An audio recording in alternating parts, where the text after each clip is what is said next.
Hello everyone, polynomial chapter to বেলেগ এটা question কৰিবলৈ ওলাইছো কোৱেশ্চনটো যদি আমি চাও দেখা পাম তাত যে আমাক এটা পলিনোমিয়াল দিয়া আছে বা বহুপদ এটা দি থোৱা আছে সেই বহুপদটো হৈছে x² - 6x + y এটা ইয়াত 0 কেটা বা 0 কেটা দিয়া আছে এটা আলফা আৰু এটা বিটা আৰু আমাক কৈ দিছে যে 3α + twice beta = 20 তো ইয়াৰ পৰা আমি কি কৰিব লাগিব আমি y ৰ ভ্যালুটো উলিয়াব লাগিব we have to find the value of y তাৰ কাৰণে আমি ফাৰ্ষ্টতে কি কৰিব লাগিব x² minus 6x plus y যিটো পলিনোমিয়াল আছে বা যিটো বহুপদ আছে সেই বহুপদটোত আদৰ্শ আৰ্হিৰ লগত বা স্ট্যান্ডাৰ্ড ফৰ্মৰ লগত আমি কম্পেয়াৰ কৰিব লাগিব ax² plus bx plus c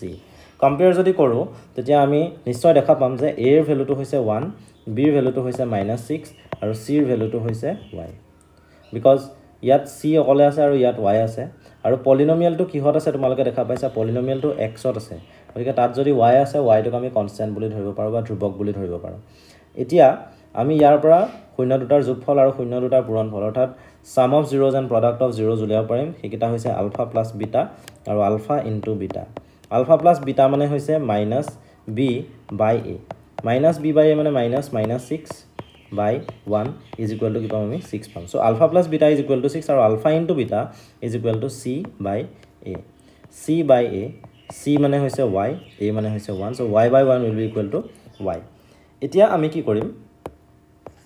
এতিয়া আমি আমাক given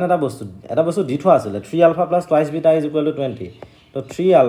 plus twice beta is equal to 20 এটো লৈ ঘুৰি যাম আৰু আমাক যেটো second question alpha plus beta equal to আমি যে 6 পাইছিলো এইটো অকমান মডিফাই কৰিলো alpha plus beta is equal to 6 যদি হয়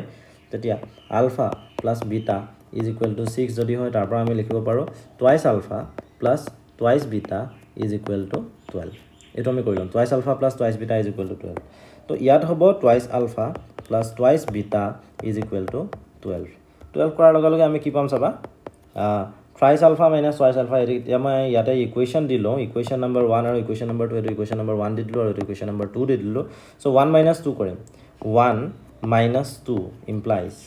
3 alpha minus twice alpha যদি কৰো তেতিয়া আমি তাত কি পাম 3 alpha minus twice alpha কৰিলে তাত আমি পাম alpha আৰু 20 minus 12 কৰিলে আমি পাম 8 so alpha will be equal to 8 alpha value 8 পালো এতিয়া বিটাৰ ভ্যালু উলিয়াবলৈ ট্ৰাই কৰো alpha plus beta is equal to কি দিয়া কি লৈছিলো আমি হেতু চাইলো alpha plus beta is equal to আসিলে 6 so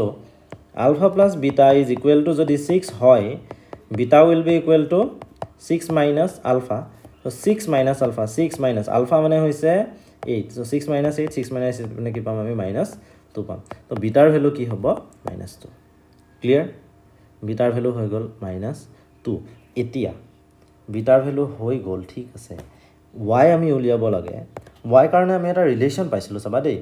y কাৰণে ৰিলেচন এটো পাইছিলো so alpha into beta is equal to y তো আলফা আৰু বিটাৰ প্ৰডাক্টটোই হ'ব y is equal to alpha into beta আলফাৰ ভ্যালু কিমান